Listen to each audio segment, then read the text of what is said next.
श्री गुरुदेव चरण कमलेभ्यो नमो नमः।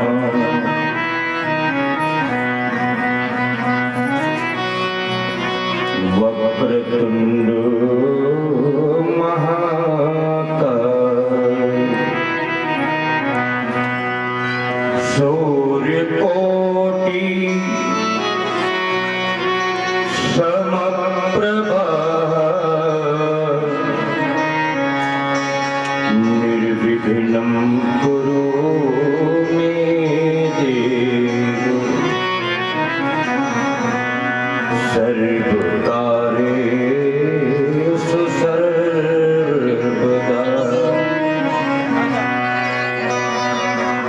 चैतन्य शाश्वतं शान्तम्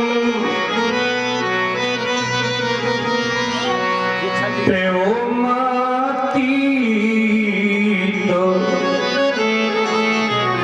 निरञ्जनम्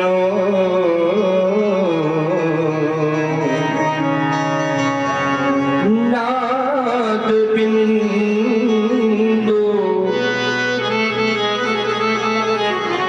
कलातीतम्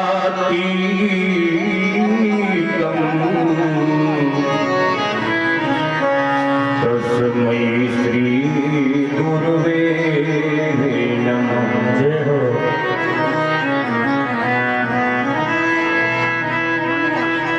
नारायणं नमस्कृत्य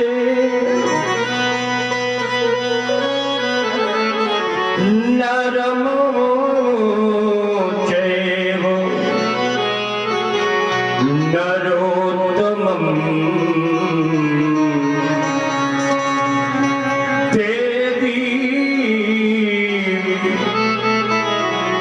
सरस्वती व्यासं ततो जयमुदीरयेत्।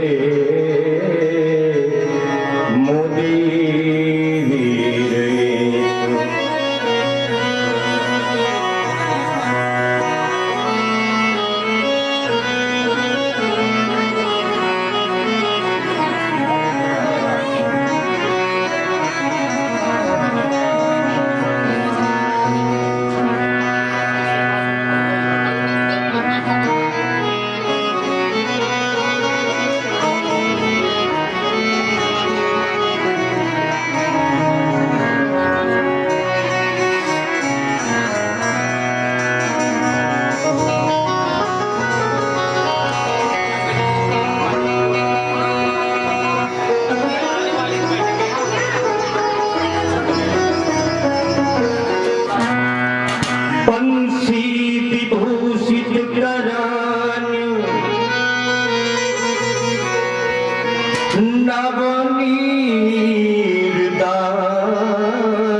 नवनीरदाभासु पीतांबरा तरुणबिंब फला धरोष्ठात्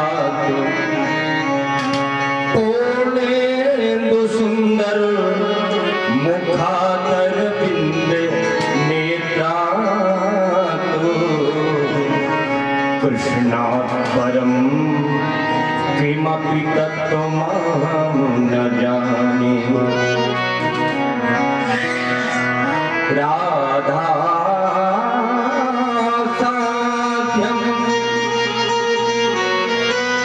साधनमो यस्य राधा मंत्रो राधा मंत्रदात्री च राधा सर्वं राधा जीवनं यस्य राधा राधा राधावाच किम तस्य शेषम्। सब द्वारन को छोड़ के आयो तोरे द्वार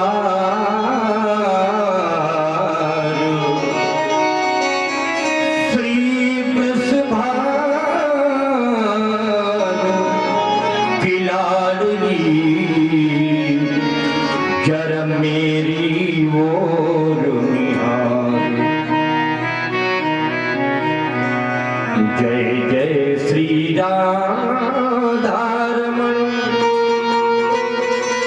जय जय नवल किशोर जय गोपी गीत चोर प्रभु जय जय माखन चोर बिगड़े काज बनाइए बन कर कृपा निधान बार बार वंदन तुम्हें हे महावीर हनुमान। बोलिए श्री वृंदावन माँ के बिहारी सरकार की जय हो, राधा रानी की जय हो, सतगुरुदेव भगवान की जय हो, श्रीमद् भागवत महापुराण की जय, संत समाज की जय हो।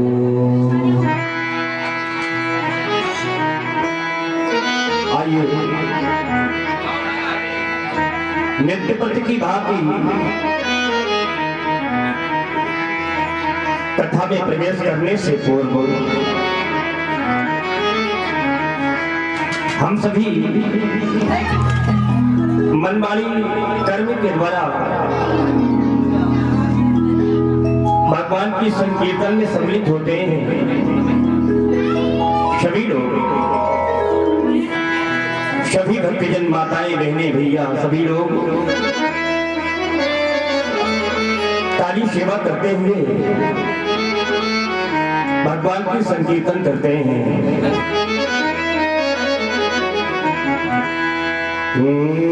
हरि का भजन करो,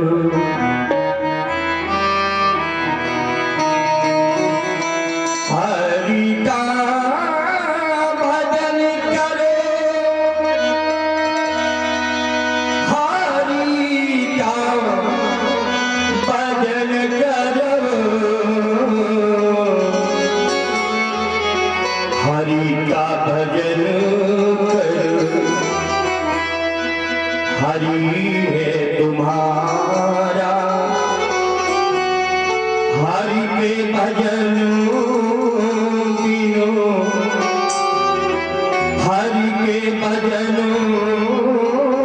बिनो नहीं है गुजारा, हरि का भजन करो, हरि का भजन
परीक्षित, तो किसी संत ने कान में आकर के कहा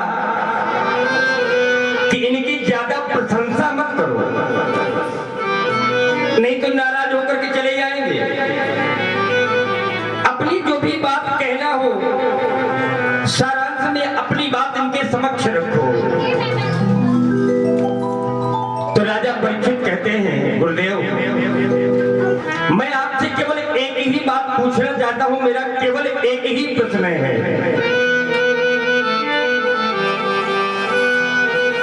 राजा जी परीक्षित कहते हैं, अतः पृच्छामि संसिद्धिमो योगिनाम परमं गुरु पुरुषस्य कारेण म्रियमाणस्यो सर्वदा।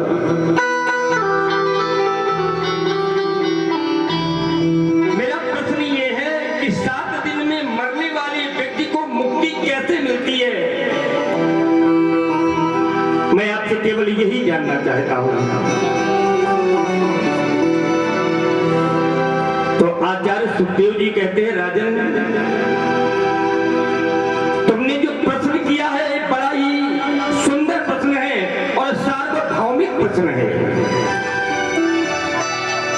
अगर तुम ये कहो कि तुमने केवल अपने लिए ये प्रश्न किया है तो ना,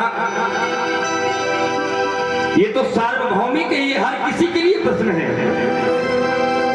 तुम कहते हो कि 7 दिन में मरने वाले व्यक्ति को क्या करना चाहिए जिससे मुक्ति मिल जाए?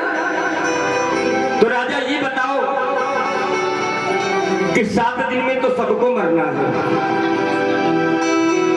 क्योंकि दिन केवल 7 ही होते हैं। 8वां दिन होता है क्या? सबको 7 दिन में ही मरना है। संसार में लोग आते हैं तो ये भूल जाते हैं कि मानव का जीवन जो मिला है वो किस लिए मिला है, मानव जीवन का उद्देश्य क्या है।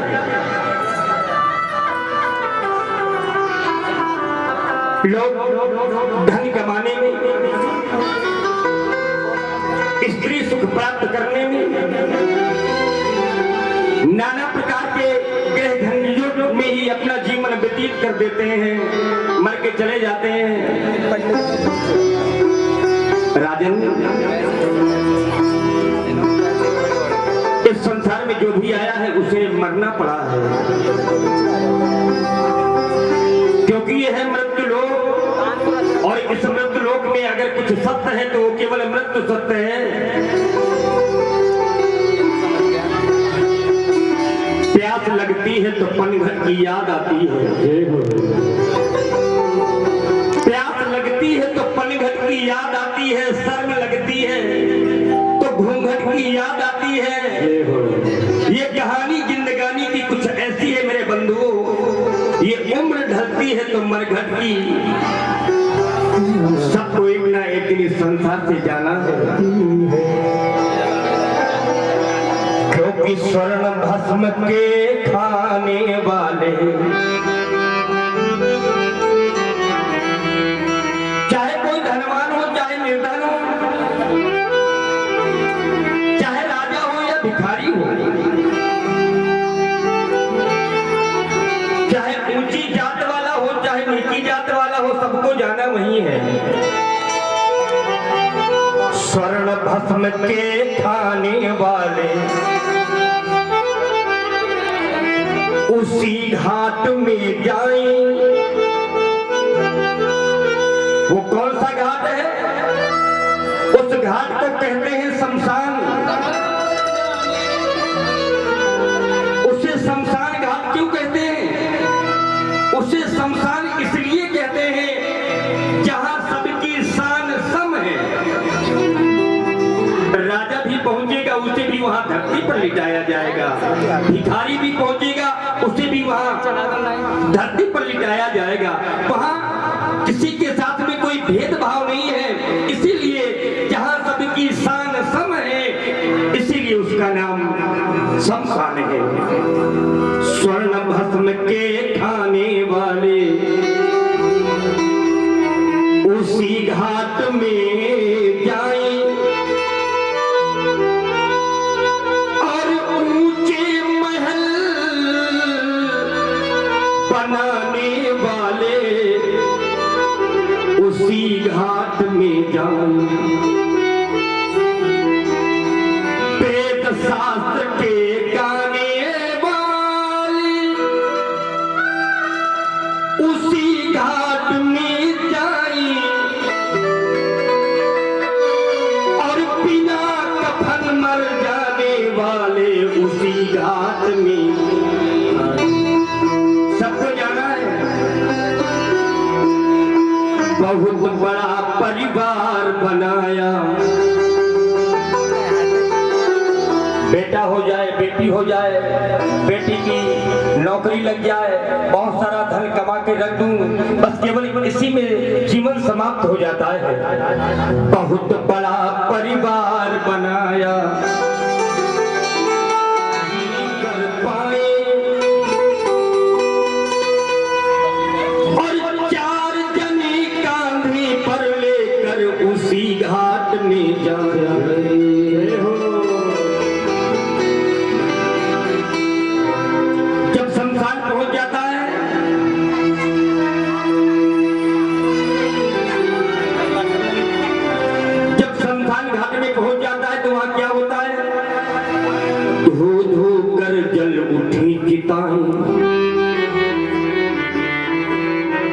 सबने तुमको छोड़ा और जो लिपटी रहती छाती से उनने भी मुंह मोड़ा।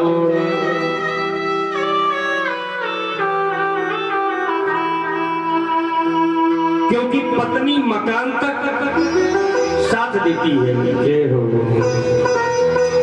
परिवार के लोग, पड़ोस के लोग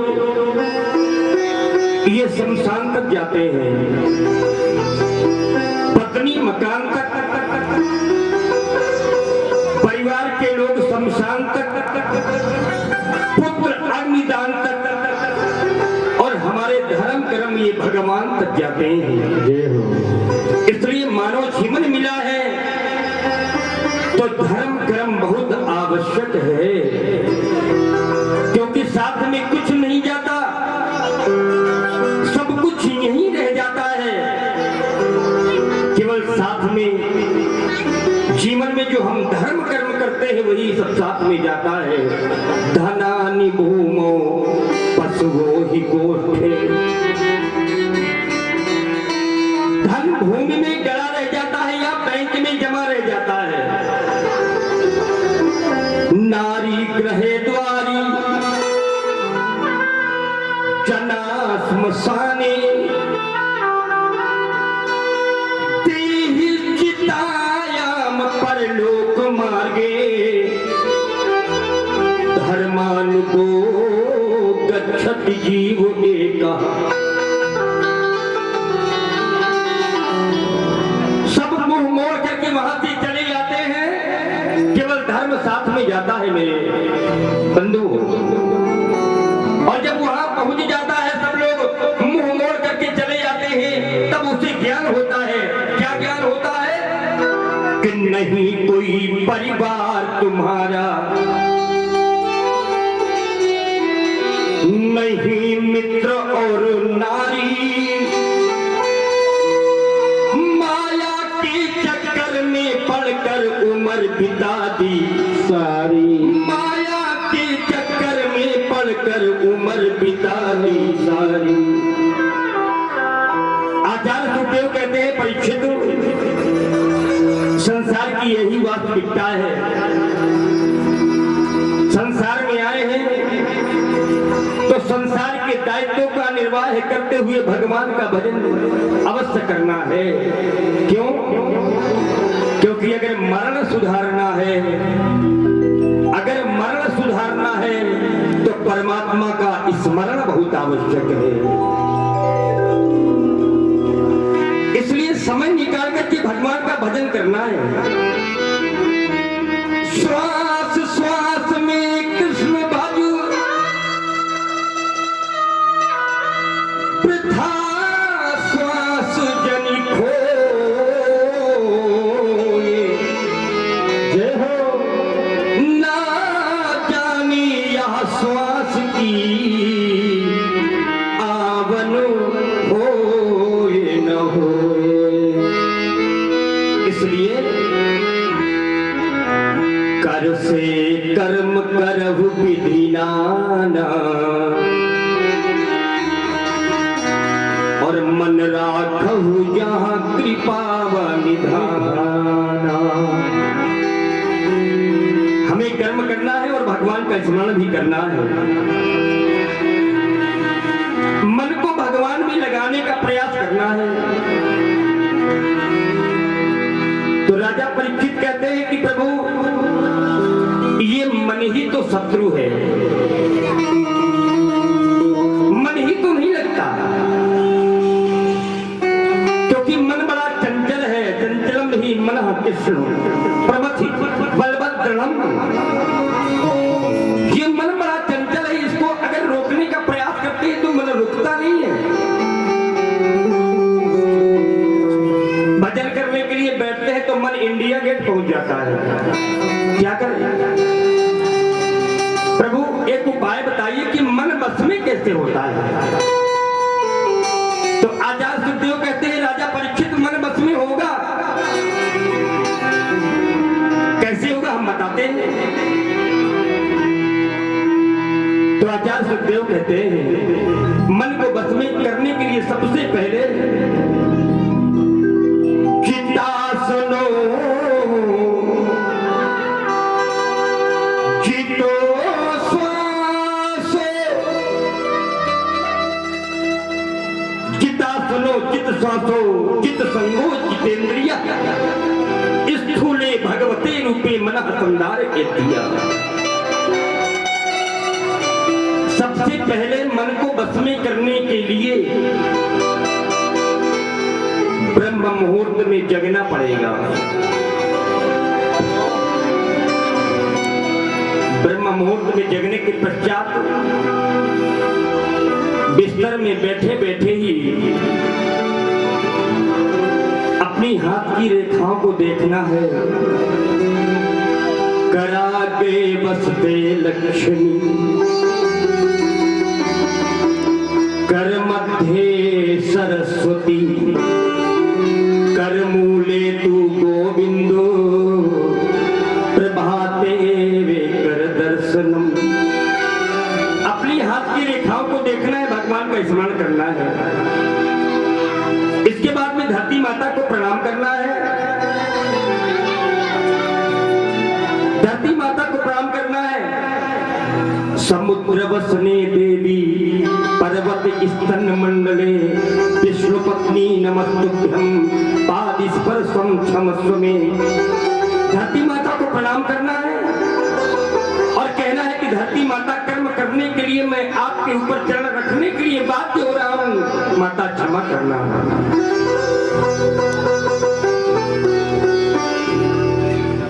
प्रभात के समय पर भगवान का नाम स्मरण करना है। प्रभाते कर दर्शनम हमने बताया आपको, लेकिन लोग कर दर्शन नहीं करते हैं, कप दर्शन करते हैं। पहले 9 बज जाते हैं तो श्रीमती कहती है कि 9 बज गए, उठना नहीं है क्या? तो रजाई के अंदर से ही कहते हैं कि चाय बन गई क्या? अब भैया चाय बन गई हो तब श्रीमान जी उठे। तो क्या इस तरह में मन बस में होगा? कभी नहीं होगा। इसलिए ब्रह्म मुहूर्त में जगना आवश्यक है। ब्रह्म मुहूर्त में जगने के पश्चात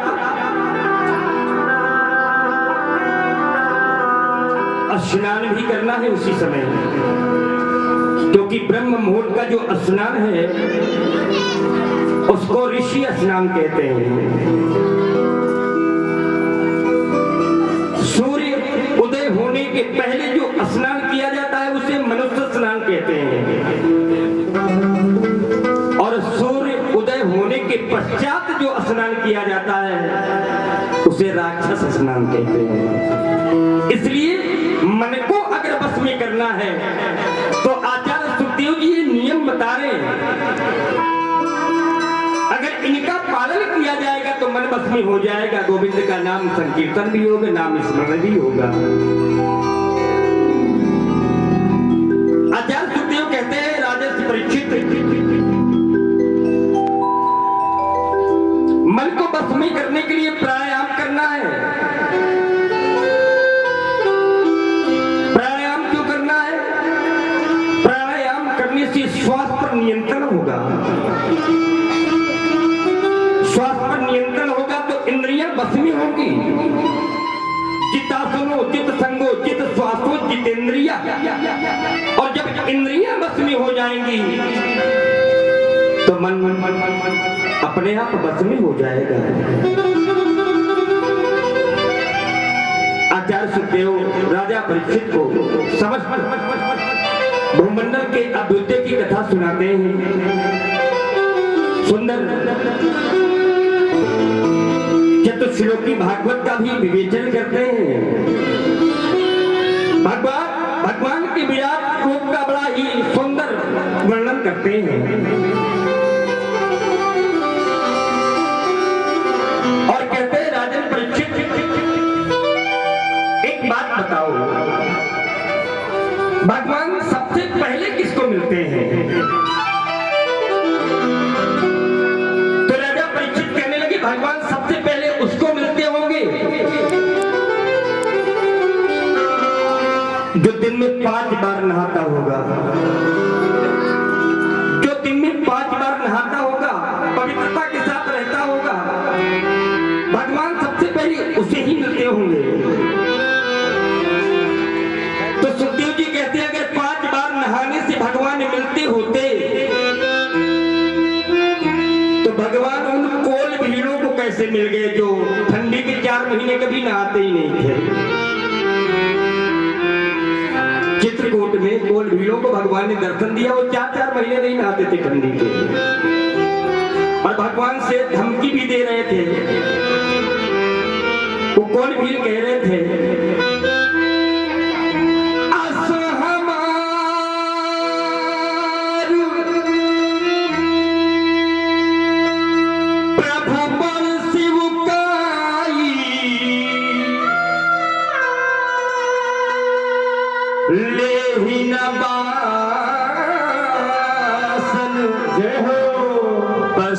चुराई।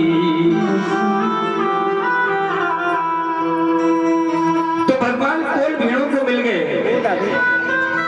जो कभी नहाते नहीं थे 4 महीने। तो राजा परीक्षित कहते हैं कि भगवान सबसे पहले उसको मिलते होंगे जिसकी आयु बहुत बड़ी होगी। सुखदेव जी कहते हैं नहीं राजन, अगर आयु देखते होते तो 5 वर्ष के ध्रुव को भगवान मिल गए हैं। तो राजा परीक्षित कहते हैं कि विद्वता देखते होंगे, ज्ञान देखते होंगे, शिक्षा देखते होंगे। आचार्य सुखदेव कहते हैं कि अगर शिक्षा देखते होते तो गजराज को भगवान मिले हैं। गजराज कितना पढ़ा लिखा था, भगवान शिक्षा भी नहीं देखते राजन। सबरी ने कहा पर वेद पढ़े, गोपी कब गई पाठशाला,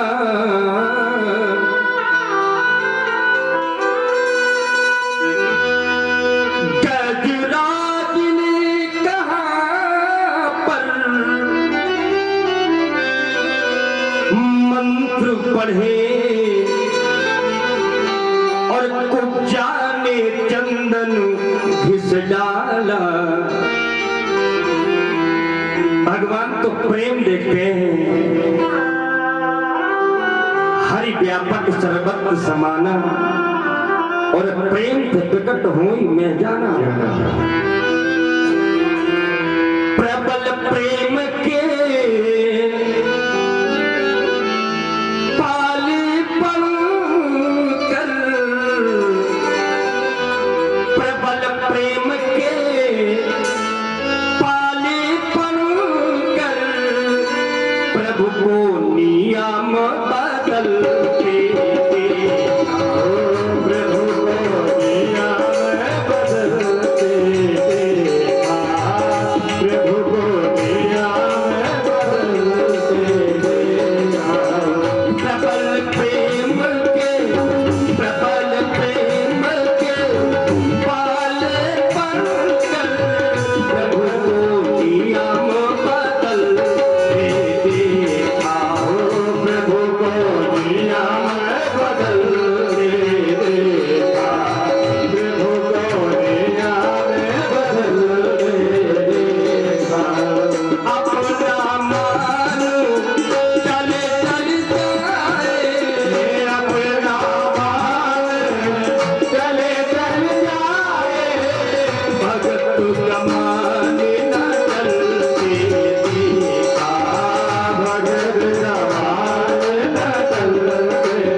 विदुर कोई ऊंची जाति के नहीं थे, वो दासी पुत्र थे। भगवान जाति पाति भी नहीं देखते हैं, भगवान तो केवल प्रेम देखते हैं। तो राजा परीक्षित कहने लगे आपने विदुर जी का नाम लिया और भगवान विदुर जी के घर में जाकर के केले के छिलके खाए। गुरुदेव आप आपसे मैं एक कथा सुनना चाहता हूँ। तो आचार्य सुखदेव कहते हैं, बात उस समय की है राजन। यदा तु राजा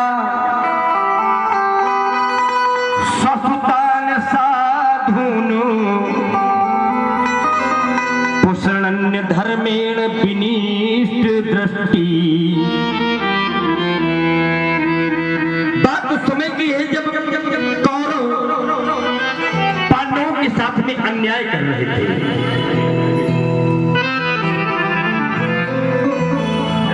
विदुर जी से देखा नहीं गया, तो अकेले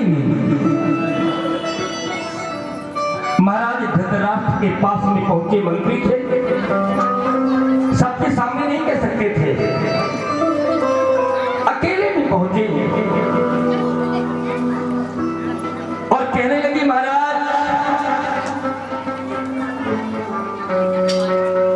ये कौरव पांडवों के साथ में अन्याय कर रहे हैं।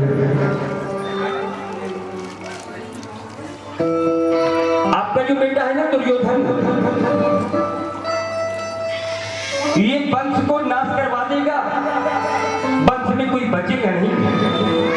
इसलिए महाराज इस अन्याय को रोक लीजिए। मैं आपकी आंखें खोलने आया हूं। बाहर की आंखें तो आपसे भगवान ने छीन ली, लेकिन जो बुद्धि की अंदर की आंखें, ये आंखें आपके साले सकुरी ने छीन ली हैं। क्या सोच रहे हैं आप? दुर्योधन बहुत अन्याय कर रहा है और इस अन्याय को अगर रोक सकते हैं तो केवल आप ही रोक सकते हैं। दुर्योधन को रोक लीजिए, क्योंकि ये सिद्धांत है कि अगर एक नगर को नष्ट कर देने से सारा प्रदेश सुरक्षित रहता है, तो उस गांव को भी नष्ट कर देना चाहिए। और अगर एक घर को नष्ट करने से पूरा महानगर सुरक्षित रहता है, तो उस घर को भी नष्ट कर देना चाहिए। दुर्योधन आपके पूरे वंश का नाश करवा देगा। आप चाहें तो इस अन्याय को रोक सकते हैं। दुर्योधन अन्याय कर रहा है तो दुर्योधन को समझाइए। ये बात विदुर जी महाराज धृतराष्ट्र को समझा ही रहे थे, इतने में दुर्योधन आता है, सुन लेता है और कहता है, दासी पुत्र